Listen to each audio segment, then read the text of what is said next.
Natombe Libino Basombote, nous poursuivons notre objectif de notre mission école de l'imitation. Que la siambongwana ya makanisi entre maditki lelo. Na pesi mbote kuna nanzela ya mashini moto nga na benga kae héros dans l'ombre. Tingi yende moto asimba kabiso wana pena mwana maele. Lelo na mokolo ya lelo tolandeli kaka oyo toutai kolobela mbala ya sima. Tolobaki ete na émission na biso c'est la vérité. Dans un système pédagogique, scientifique, éducatif, comme aujourd'hui, tous les intellectuels ou les scientifiques disent toujours que d'être honnête, c'est l'honnêteté scientifique.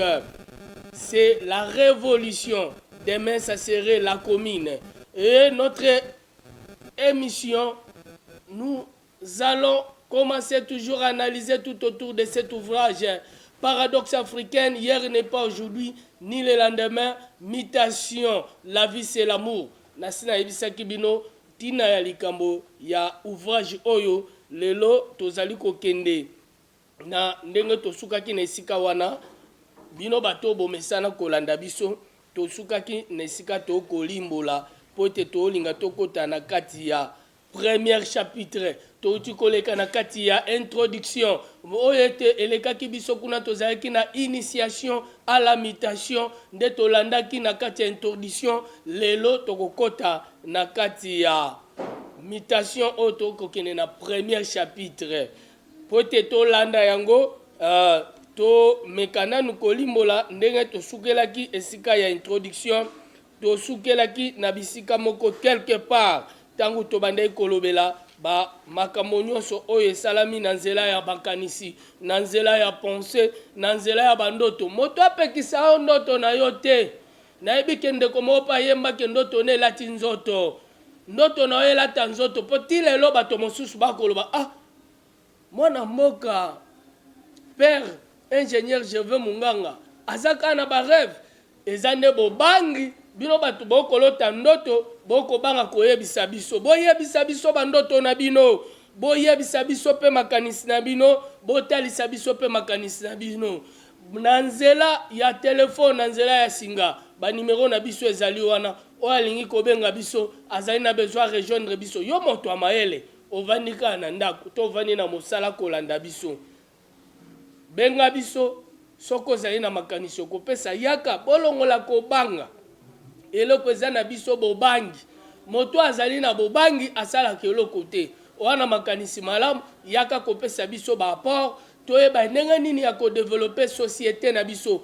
parce que la mutation elle-même c'est la transformation c'est le développement na kati ya mutation nde yango wana tokoloba eza pe transformation mpo moto soki alongwe ake likolo ezali transformation yango wana pe ezali développement na kati ya mutation yango te biso tokoluka biso toyeba kodeveloppe na nzela mayele toyeba kose transformer na nzela ya mayele bisika tosololaki na oye na émission elekaki yango te na koexplike bato mobiti n'était donc pas de totaliser un savoir mais d'inciter à apprendre conscience de la valeur pratique d'une connaissance de la mutation.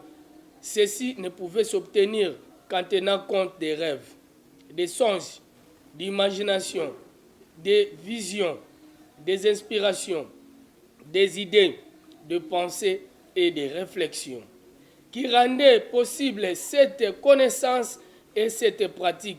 À géométrie descriptive des ingénieurs civils de Gaspard Monge, nous disons, prenez tout ce qui est dans les surfaces pleines pour le mettre dans les pires. À d'autres termes, nous disons, prendre tout ce qui est dans l'espace pour le mettre dans un tableau. Toza pe na tableau, to le karape maramopo, awa tokosuka po tolobaki eza information, na robanda kolimbola limbola malembe, po te batonyo soba kozela ngai, na lakisa bango o ezali désorientation psychologique et mentale. Tokokoma wana po ba o balanda nga déjà na nzela ya Facebook, na nzela ya TikTok, na nzela ya Instagram, na nzela ya ba réseaux sociaux nyonso tozali bayebi ete ndenge nini biso to evoluaka mais malembe émission tosali yango pona bino ba melomane bino ba confrère na biso congolais, bino peuple na biso ba africain, po te bolanda biso yango te ndeko moko arekomandaki alobi sala yango ezala bilangue, soki mpo lobaka anglais yaka etando ezali awa tokokabola, soki mpo lobaka lingala yaka kobanga te, po elo toba yango na koloba désorientation psychologique et mentale, ekoma soki moto aloba français nde aza mayele. Est-ce que tomituna mpe na bandako koloba français lobi nde oza mayele? Donc soki moto akoloba lingala seki aza zoba. Yango te na seki yango te nga na kosite bino kaka po te bozwa connaissance bolongola kobanga population na nga congolaise, peuple na ngai kinois, nazali koyebisa bino boyeba comprendre vi na biso na main, parce que soki totiki tokozala kaka coloniser moto akosa biso te. Est-ce que ndenge makambo elekaka na makambo ya bomoi na biso tozalaka penda indépendant?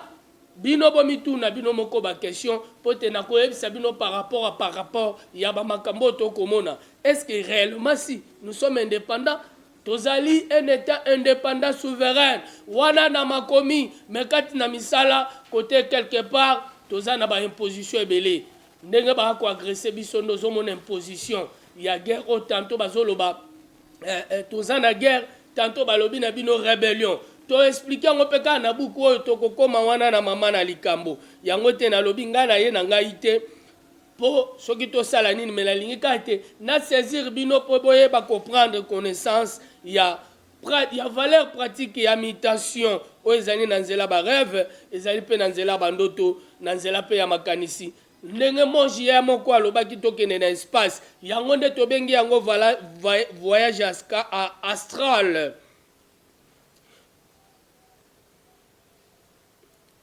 Ndenge ndeko monji pote tozali kotanga tozali kolimbola ngo malembe ndenge ndeko monji asengaki alobaki or ndeko monji nayebi esika alekaki bato nyonso ya mayele meme banganga nzambe baleka esika wana yango te na koya nango lisusu pote na buku nyonso ezali ya kokoma pe nyonso toyeba kolumbola yango malembe soit dans un cahier soko omi na likolo okokoma na kati ya cahier na yo ozwi makanisi moko boye ndoto mokoma bomba yango banda ko méditer yango malembe kanisa yango soit dans une feuille de papier ou des brillants jusqu'à ce qu'on puisse se passer dans de bons résultats et dans le mémoire il y a des raisonnements routines et un petit nombre des idées nouvelles, savoir en dégager les uns et les autres. Voyage de pensée ou voyage astral. Nakinde komoko boye nanzela kaka ya réseaux sociaux, aza côté ya bande ko lobi que voyage astral c'est la sorcellerie. Ça m'a choqué. Et kamusa kingai. Pona ye moko mavalo ba makambo wana kanisaki. Totika kolimola lokola ndenge bandeko na biso o bautaki na mokola na mokili ya ngwele tango bayaki awa nde bashanzaki biso babongolaki biso façon na biso ya makanisi nyonso ya biso ekoma mabe. Est-ce que ezali ya solo? On pouvait envisager d'élucider. Je suis d'ailleurs animé de mon esprit d'un simple produit de mon imagination provient de Kalaga. Kalaga ezali nzambe. Ndenge ba misu babenela kanza komba. Bino bato boyeba kolimbola ba makambo ya bato na ndenge ya mabe, na ndenge ya mabe, na ndenge na bino pote boko luka mbongo bosala publicité bozwa bato ebele bakoma ba lokola bosibo monela peuple congolais na kokosaka kozobaka biso bote ya sango malamu ya nzambe na lolenge longo bani bo analyser maloba bakokoma soki po yebi ki falasa te tuna bakoyebisa yo na kokondane moto te na kopesa kaka o ezali information na bandeko na biso et qu'au contraire nos prédécesseurs l'avaient déjà dit qu'un bon jour l'homme noir va diriger le monde. Fumu Simon Kimbangu. À cette époque, de la colonisation et pourtant l'œuvre humaine, s'ils ne sont pas terminés, il faut que la génération future puisse l'achever. J'allais dire que l'Afrique est un site pilote et je vais d'abord définir ce qui tient compte de la valeur pratique d'une connaissance de la mutation. On a tangelaki bino ba imagination ba biloko nyonso. Pote bato mosusu soko lobisi moki mbango ekomi lokola ezali pasi. Azali moko abiso mwana mboka, moko abiso abundaki etumba spirituel. Ebongo pona kotanga ye pasi nini yo pasteur, yo prêtre. Botanga pe Biblia yango pe, bofongola pe mitema, boteya liloba na ndenge ya malamu, moto asalaki nzela na ye ya malamu. Bokoboya ye pona nini? Elobete po biso tolobi bongo nde tokomi bakimbangiste. Naza moko ya mwana ya mboka, moko ya bakoko, moko ya mvuluzi. Nazali moko ya banguza. Nazali moko ya kalaga. Nazali mwana na bango. Soki olingi pe okoya kokuta ba divinité, okoya komona bakimbilikiti muzimu. Ezali mabeta. Ezali mabete. Bozoba biso te. Bozoba biso te. Yango te na koloba. Biso nyonso toyeba kosala mutation nde na lingete okoza na problème na ovanda kota na ndako. Tia makanisi no normal. Kende na espace. Voyager. Tambola parcourir ba place nyonso. Okozwa solution. Okoyebe siko ozali. Na kopesa pe po ba exemple na kolimbola ngo ezali ebele. Toko remercier pe le professeur sculpteur Pierre Lubanza azali moko abiso oyo to travailler ki na epé ouvrage oyo to bo sanité l'ancien directeur le CT Omana Jean-Paul Omana Denise wana azali moko abiso un grand pétrolier auti na ba société belé pétrolière pendenga azali wana ti lelo azali ko enseigner na kati ya ba université azali moko abiso moi en étant ingénieur pétrolier en exploration et production toyebi makambo wana tozali pe ko remercier moko abiso oyo azalanga na kina biso na nzela ya mosala oyo la femme Jackie Kitoga, une femme brillante, ingénieur Mubungu Adisha, l'informaticien Okito Michel, Ibob Biam, Angène Robert, Chico, juriste de formation,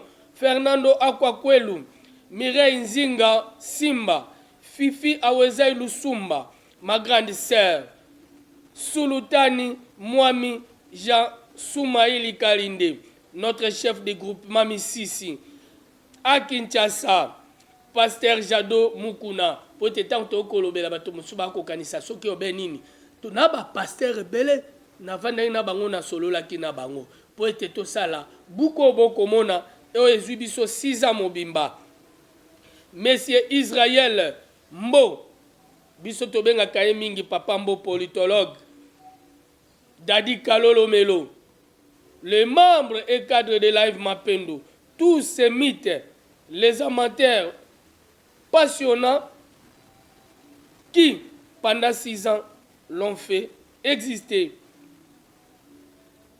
Tobo Sani Pete Bandeko Bangai, O Bazalaka Nangai Tango Iso, qui ne cesse pas d'encourager l'étude. Mon père, Jean Thomas renonce Munganga Wangulube Kialondawa, dont la mort nous a séparés très tôt. Mes grands frères, Jean-Thomas Munganga, Kialondawa, Wangulube, Kourou de Kapa, autrement dit 74 212, Kimbilikiti Muzimu, Ben Francis Matanda, mon petit frère, Janvier Munganga Ferdinand, mon petit frère encore, ingénieur Thomas Latese na RVA Kuna na Mwanda, Topesi Epe Mbote, tous qui ont été mes conseillers bienveillants et fraternels. Ces livres voudraient aider les élites, les vrais acteurs politiques, les religieux, les hautes personnalités africaines et toutes les couches socio-africaines. Na ebisa bino za livre mongo salami même pour na bino ba pasteur. Même pour na bino po bebele lokola baana kobanga balinga tolo ba vérité te tanga kotala ete bino bolanda ka eloko wana bozo baba tote landa papa mama ndeko benga bango nyonso boya bovane longo bolanda partager aimer liker pote tozali longo dans le bon tozali ko continuer mosala na biso oyo tosalela kibino. nous étions sous la colonisation des Belgérats occidentaux,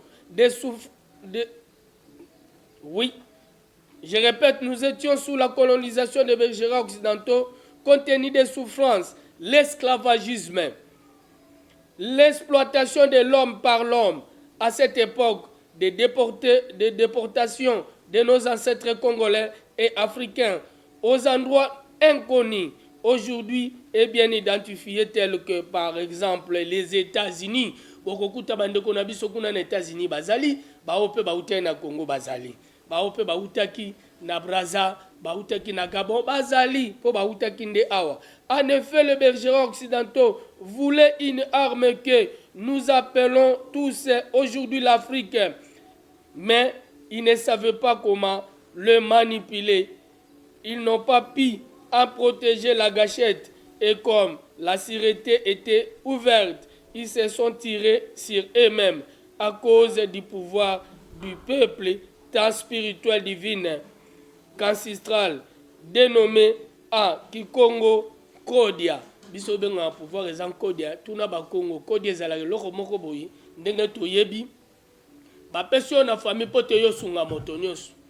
Sikoyo yo tango zwi misolo losalisa famille yo komi kolia ekoboma yo nde sika bato bakoloba atala wana ekomi kindoki ata boye na boye tanga Bible malamu ezali ndenga coutume na bango, culture na bango, biloko wana lelo bobwaka yango moni maso eza kobeba wapi bato ya mbongo oyo bazalaki ya makasi ya bakongo po bakodia bobwaka bafamille ekoma mobulu ekota kindoki ekota bosoto ekota yango ete tozali koloba tozali komipesa komipesa pasi biso moko po te tolingi kokanisa te. Or biloko wana nyonso bamemaki yango na kati ya nzela ya Occident po bandeko ntango bayaki bazwaki biso biloko nyonso bamemaki babikeko na biso bakende nango sani bayebisa bino bikoko ezali mabe. Ti moto akomona ngai boye mwana mboka Gervais Munganga père ingénieur nalati boye alobi wana moto abikeko yango nalobi ete oyo nyonso ezalaki kala yango wana nde tozongisi yango na forme mosusu. Yo pasteur yo ndeko mondimi ntango bosalaka bakampagne na bino mpo ani bolataka bilongi ya bapasteur na bino eza ekeko te. Donc tozokende désorientation psychologique et mentale, ce sont des effets oyo ezali na monde na biso ya société na biso yango te naza kolinga toyeba kosala imitation biso nyonso. Alinga lampifo yango ndeza pouvoir qui ne correspondait plus avec le bergère occidentaux, par exemple le pouvoir de nos ancêtres congolais. Ba pouvoir ezalaki nini? Fumu Kimbangu, Kimpavita, Ngunza Mfumu, Kimbilikiti Muzimu, Mwami, Kikunga, Sulutani, Kumu, Elima, Nzakomba, Musasa wa Meson Kama, Mikombo wa Kalowai, Kenyanda, Mudifuke, wana manso ezalaki biloko ezalaki tango ndeko bandeko bautaki na mboka ngwele na mboka ya mondele bayaki awa bayaki koma na Afrika nde bakutaki biloko wana nyonso e komplika bango vie yango biso lelo toza ba ignorant yango moni pe makamba betela biso nyonso lokuta. Celui qui a découvert la mouchi de fleuve Congo, c'est Diego Cao. C'est faux, il faut mettre l'alliance. Il faut mettre l'alliance, messieurs. C'est-à-dire, c'est lui qui a découvert la mouchi du fleuve du Congo pour les bergers occidentaux. Là, j'accepte scientifiquement, il faut être honnête.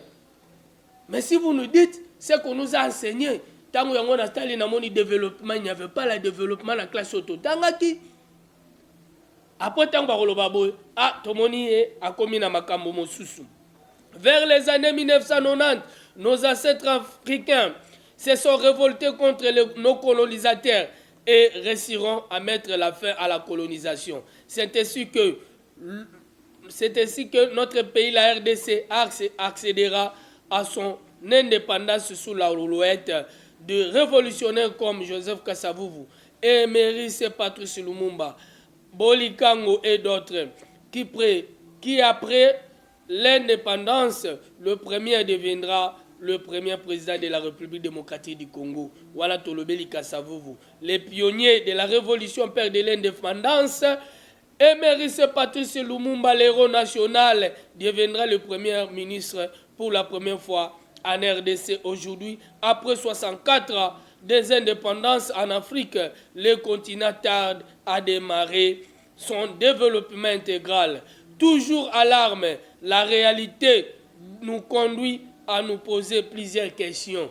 Ne maman na likamonde sika tobanda ki wana na mitation. Tango tovandi to sali ba analyse, to yeko comprendre non 64 ans après, mwana na kati ya ndaku na bango akoma autonome na âge nini.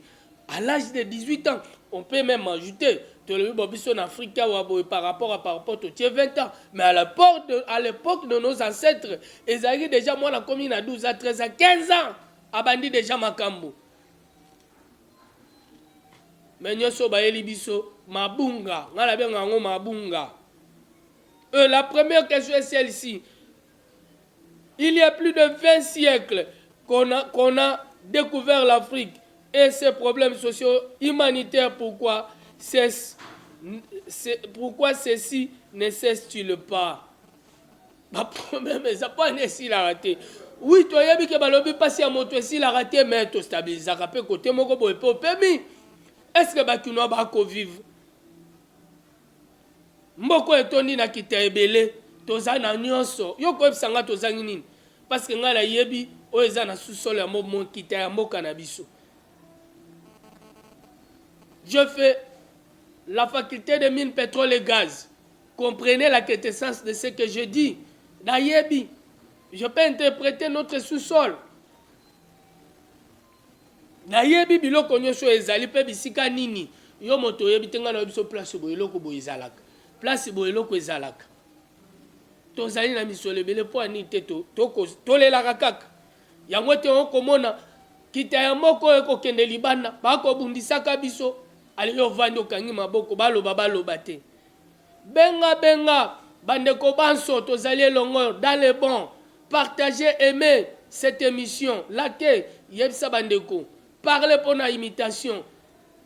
Oto benga kilelo. La deuxième question, à quand? Jusqu'à quand l'Afrique continuera-t-elle à pleurer pour nika kolelaka? À quand les sourceaux et les vrais réveils de l'homme africain? Yango te kotisi biso sikoyo na premier chapitre. Awa penda to bandi premier chapitre et puis ceux qui monaki lelo na plateau na nga na tondisi biloko pote na yebeke to bandi na exploration parce que la question est celle-ci. Le bergeron occidentaux en Afrique Est, c'est une imitation. Tozongi l'exploration nena koloba. Il faut faire l'autre critique. J'ai suivi un scientifique comme moi, parce que tokoza ba scientifique, mais bande comme souba kwa la bango recherche te. Franchement. Mais tant biso tokozwa temps, ya ko la recherche. Tokozwa pe 100 francs ata un cas à mototé. Na bolingo biso tolo ba la vie, c'est l'amour. Ezali pour aider mboka na biso. Ezali pour aider ba africain. Alobi bino bolinka ko critiquer. Non, un intellectuel fait l'auto-critique toujours dans tout ce que nous pouvons faire, même si en bien et en mal. Ndoko yeba tina na yango ezali ndenge nini pote yo avancer. Lelo soki bomoni awa na tondisi mwa biloko na plateau na kolinga moko abiso o asimbela biso na nzela machine tingi na tondisi biloko na plateau awa wana na yaki nango état explorateur. Peut-être na oloba na bino je suis un pétrolier explorateur producteur. Donc esuka ka bongo mutu mususu akomona ka nde to sala ba recherche ya solo. Na yeka kana maquette na lakisa bino ndenge nini ezali pote awa tango totuni mama na likambo. Est-ce le bergeron occidentaux en Afrique? C'est une imitation. Pour parler de l'imitation, il faut d'abord apprendre à parler de d'autres choses. En effet, l'imitation nous envoie d'abord à un certain contexte psychologique, à un certain contexte de la civilisation africaine et des civilisations européennes. ici, aujourd'hui, assez difficile à saisir. C'est donc par lui que nous allons commencer. Papa, na lobe l'Afrique neni so na lobeli bande ko nanga ya Occident po bango nde bayaki.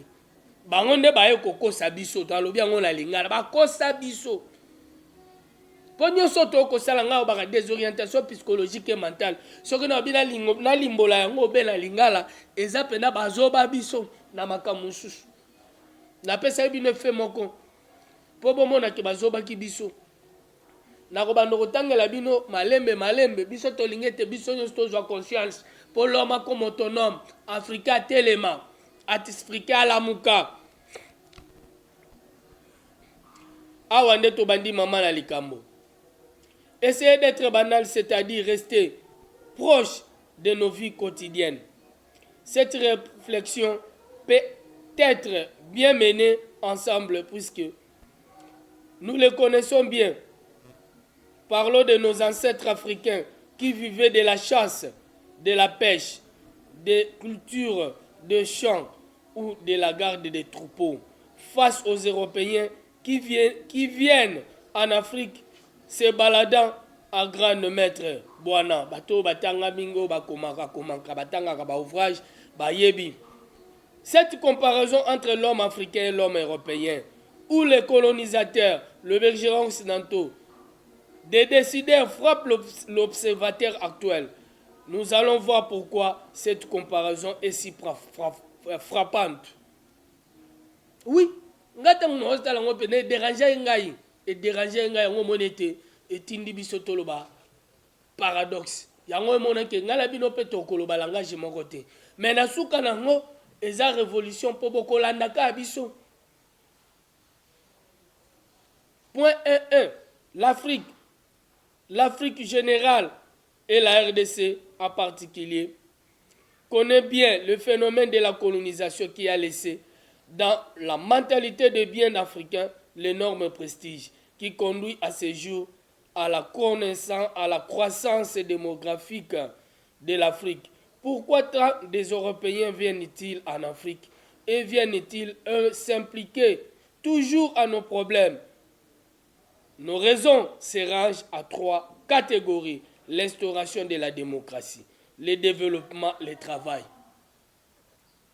Ce qui n'a qu'aussi bino nde bato bokoyebisa ngai nde mama na likambo to mituna ba question tango bandeko bayaka pona ni bayaka ka makambo na biso Kongo eza kobunda bango kuna bakopesa bato mosusu bakosigner bakor na bato mosusu basiporte moto aza na ni or ni diamant espace na ye eza ta leloko wana te me po te bayibaka kita ya mboka penda tango bayaka eza po te tozwa kimia batia démocratie yo moto linga démocratie na ko expliquer au maman na likambo po to yebite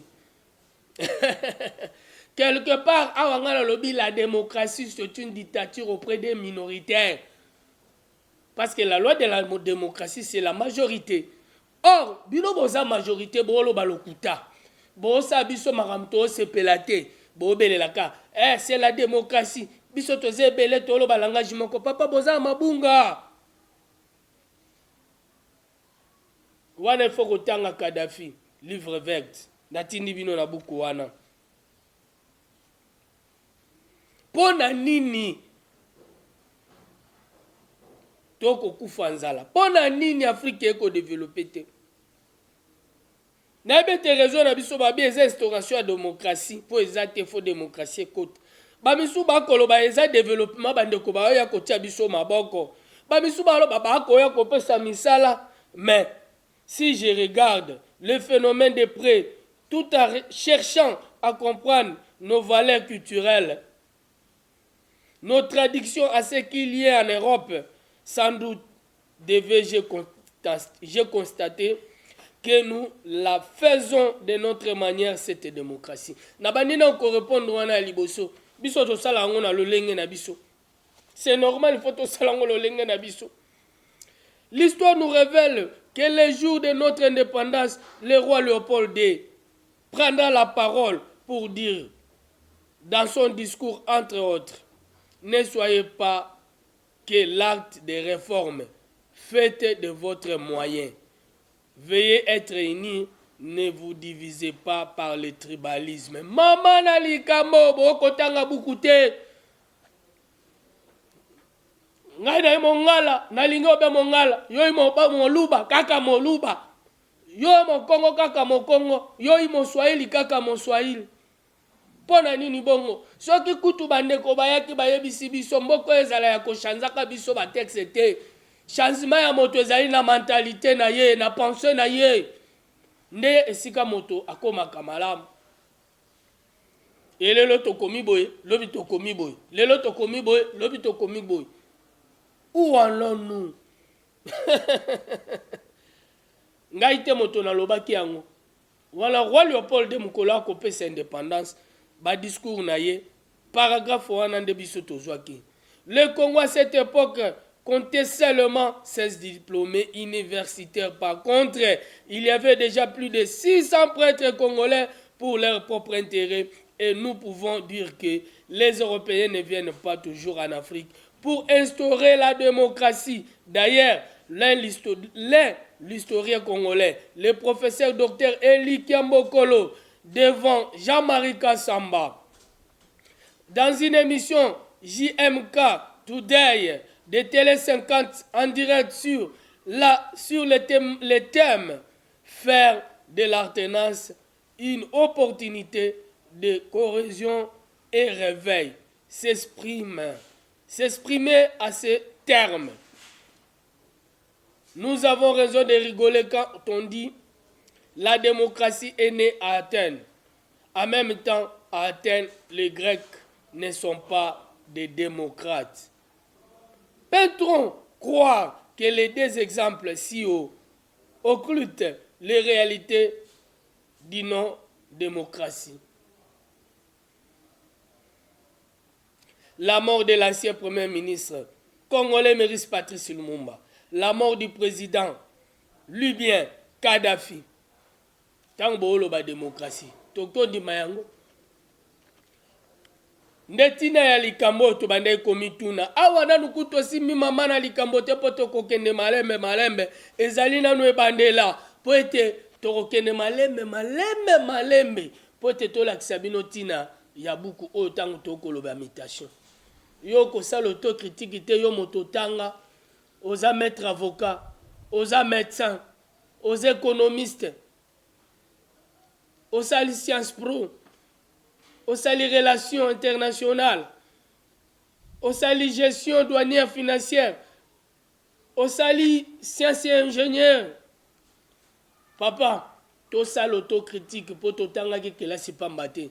Po te na kelasi tango totanga ka tozala te totika la borne o ka ba yebisa ki ondo tika inango. Kende na espace po te toyeba ko tombola mayele na biso pe toya ko pesa port na kati ya mboka na biso ya biso yango yo po te na moni na mokolo la lelo tozali ko kende malembe pona ko kende ko chite. Tozali dans le bon. Paradoxe africain, hier n'est pas aujourd'hui.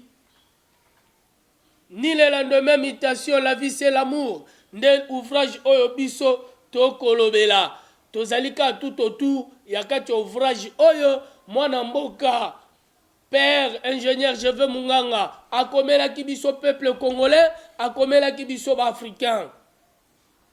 Nde tozaliawa, tozozwa ba effet sociétal na biso lelo, toye ba pe kolimbola yango. Poete makambo to koloba soki ezali solo te, yo moto amayele oko dute, yo moto zali pasteur oko ima, yo moto oko tala biso, yaka benga biso, yaka etando ezali monene to kokabola pe makanisi, poete ezali pona mboka na biso avancement, mboka na biso pe mokili na biso ya Afrika.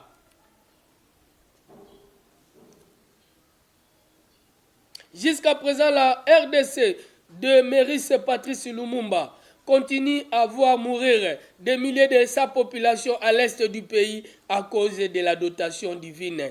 Dans le limite territorial des provinces administratives de tellement de richesses et de ressources naturelles, il en sera de même pour le cas des investigations pétrolières dans le bassin sédimentaire lorsqu'aujourd'hui ou le lendemain, il faudra tenir compte de l'importance des méthodes d'investigation utilisées dans l'industrie pétrolière et d'autres estimations dans la cuvette centrale. Les travaux qui se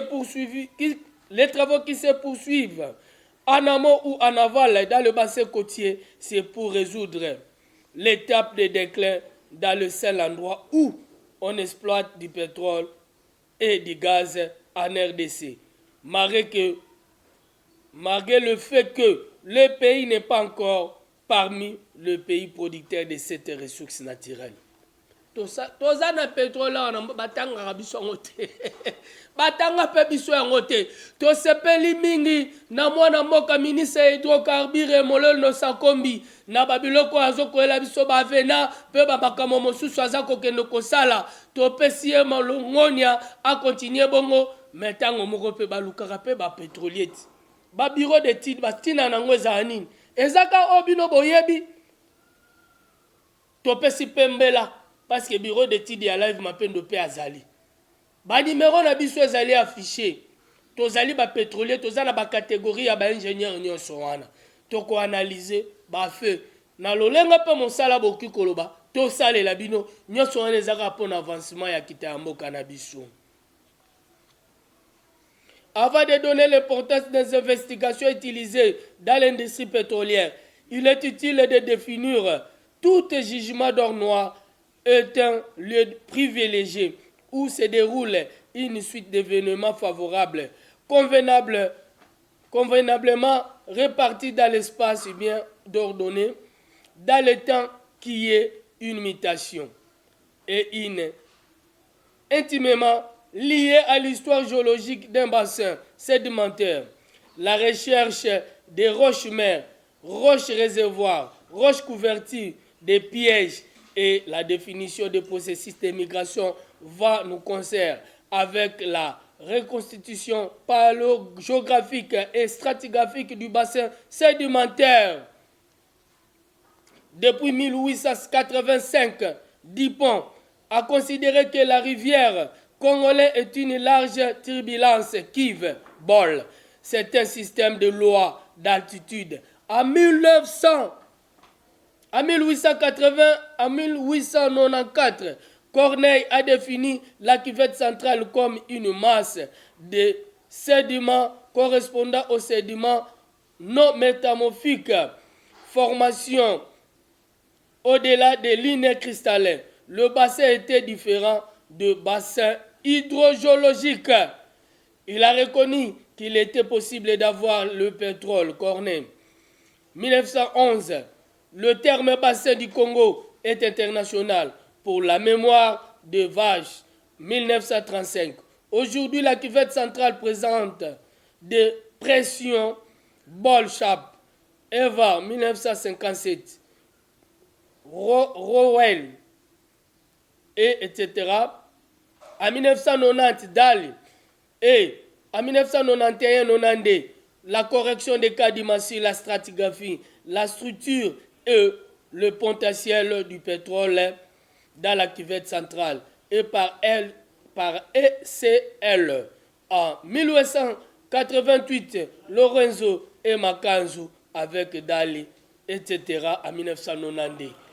Toko miko shite, toko kende koyebisa bino mama na likambo, yango tetina na bino na yebisi bino, to lelo pona mokolo la lelo toko miko kende kosuka awa, yawete tangu toko ya toko banda awa likambo wa pétrole. Boka moite, bobi azaki na mutation, akoti bo, mais c'est ça l'exploration. Bande kolanga dans le bon, nazali pétrolier, yango ete, tant tolo ba mutation c'est du changement. Or, quand on a jugement de pétrole, ezali na processus o esala makaya transformation, yaba matière, ezako sala mande na komeka ko expliquer bino. S'il faut aller au tableau, na kolakisa bino ndenge ni nezali.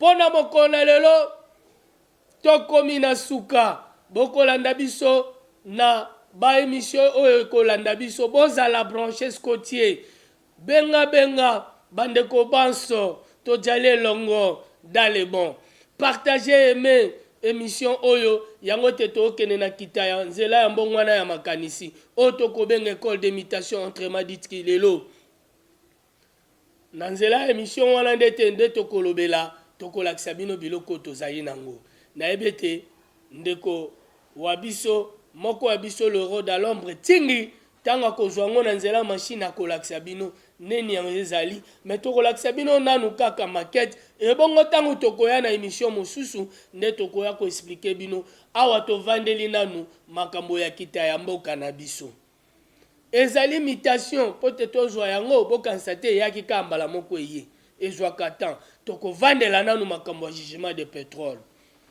mpo na kosukisa napesi famille couple tingi na mwasi na ye mama ya bana santa to motombele napesi bango mbote nakei mpe na mosika nazongaka kopesa mpe mbote te na couple oyo ezali ya moko wa biso apesaka biso espace oyo babengi ye mon premier na kati ya hotel Kisangani ezali kokambama na kati ya nzela ya ndeko na biso moko wa biso mpe babengi ye Beau Pierre azali moko wa biso akokamba oyo atiaka mpe ndeko mon premier maboko bazali elongo na akobenga bino boya boparticipe bokokuta mpe boite ezali bokokuta nyonso ezali restaurant okolia mpe okozala mpe le bienvenu ezali na kati ya Kisangani mpe na kati ya ngaba bana ngaba nyonso mbote oyo bapesa nga maboko bakinwa nyonso oyo tokutanaka na bango balela ngai oyo balingaka nganga mpe nalinga bango mingi bana mwamba nyonso napesi bino mbote mpo na bosani te nake na mosika kuna na mombele kopesa bandeko nyonso ya Turbo Puissance mbote namoni kuna ndeko James Molenga namoni kuna Cherinda napesi bango nyonso mbote Dadi Kalo napesi yo pe mbote na bosani te bandeko nyonso bazali na poto na ngole bana poto nyonso bakongomani pe ba africain mbote na bino bisika bozali kolanda biso partager aimer émission oyo dans le bon to jali elongo ezali ndeko wa bino père ingénieur Gervais Munganga tozali na bino elongo na sepeli wana nazanga kosilisa te comme à la coutume napesi ndeko na biso moko wa biso na kati ya parti l'honorable Michel Moto nakei mpe kuna na mosika na lombangu kopesa l'honorable Gabriel Mboma secrétaire interfédéral ya INC napesi ye mbote oyo ete aza koloba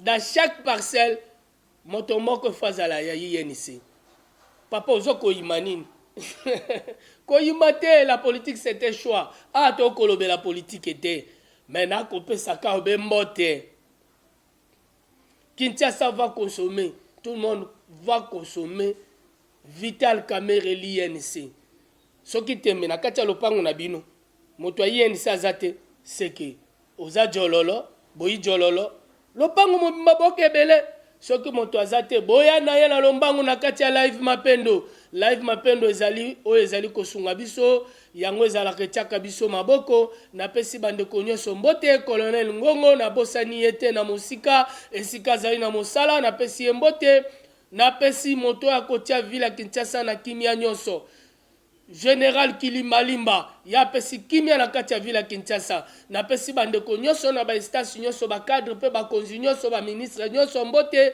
pona kotanga kombo ebele te yango te napesi bato nyonso mbote na à la prochaine émission de bolandi biso lisusu bye.